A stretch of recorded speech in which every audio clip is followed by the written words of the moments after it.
આપ રાજીનામું આપવાના હતા, પરંતુ હવે રાજીનામું આપવાની આપે મન બનાવ્યું હતું, શું થયું?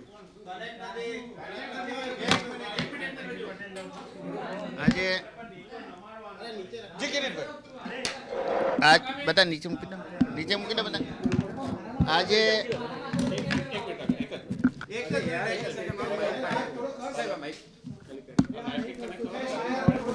મારે લાઈવ જાય છે. જી કાકા, તમે રાજીનામું આજે નીચે મૂકી દો બધા. નીચે મૂકી દો બધા. બધા નીચે આજે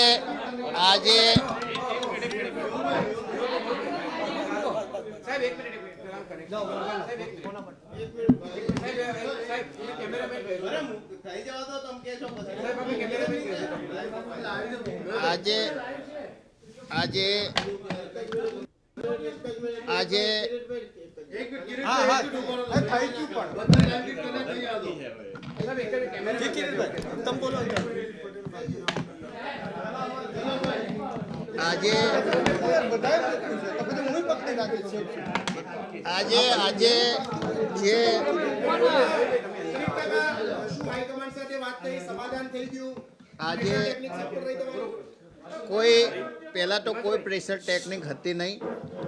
અમારી જે માગણી હતી, અમારી મુખ્ય બે માગણીઓ હતી.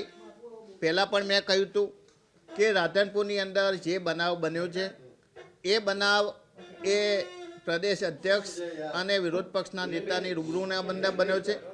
અને બીજું કે એસસી સેલની પાટણની અંદર જે નિમણૂક કરવામાં આવી, મેં પહેલાં પણ કહ્યું હતું કે પ્રમુખનો જયાબેનનો અમારે કોઈ વિરોધ નથી, પરંતુ જે પણ નિમણૂકો કરવામાં આવી એની અંદર 2017 અને 2019ની અંદર અમારા વિરુદ્ધમાં જે કામ કર્યું હતું, અમારા વિસ્તારના એવા લોકોને પ્રદેશ કક્ષાએ પ્રાધાન્ય આપવામાં આવ્યું હતું, પ્રદેશ કક્ષાએ એમનો સમાવેશ કરવામાં આવ્યો હતો.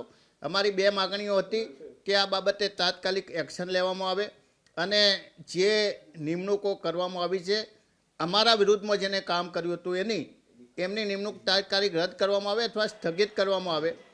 અત્યારે સવારથી મારી સાથે અમારા બંને સાથી ધારાસભ્ય અમરતજીભાઈ, દિનેશભાઈ અને અમારા જિલ્લા પ્રમુખ અમારા દંડક વિમલભાઈ ચુડાસમા, આ તમામ સાથે ચર્ચા થઈ.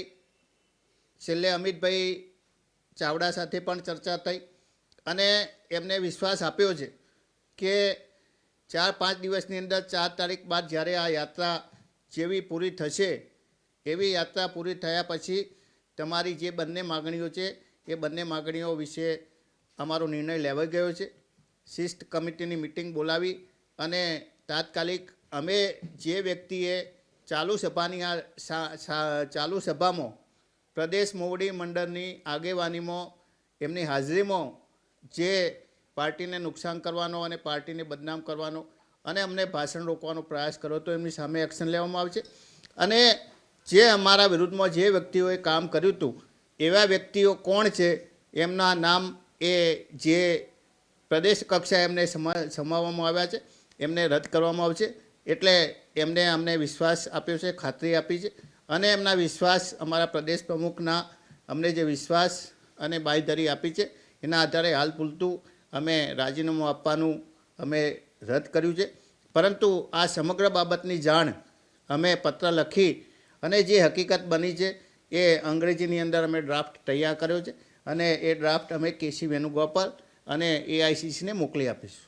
કિરીટભાઈ, આ કોણ વ્યક્તિઓ હતા જે વ્યક્તિઓ નામ જોગે અમને કોણ જે આ પાર્ટીની અંદર અમને કોન્ફિડેન્શિયલ રિપોર્ટ માગેલો હતો, તો પાર્ટીની અંદર અમે 2017 અને 2022ની અંદર અમે નામ આપેલા છે.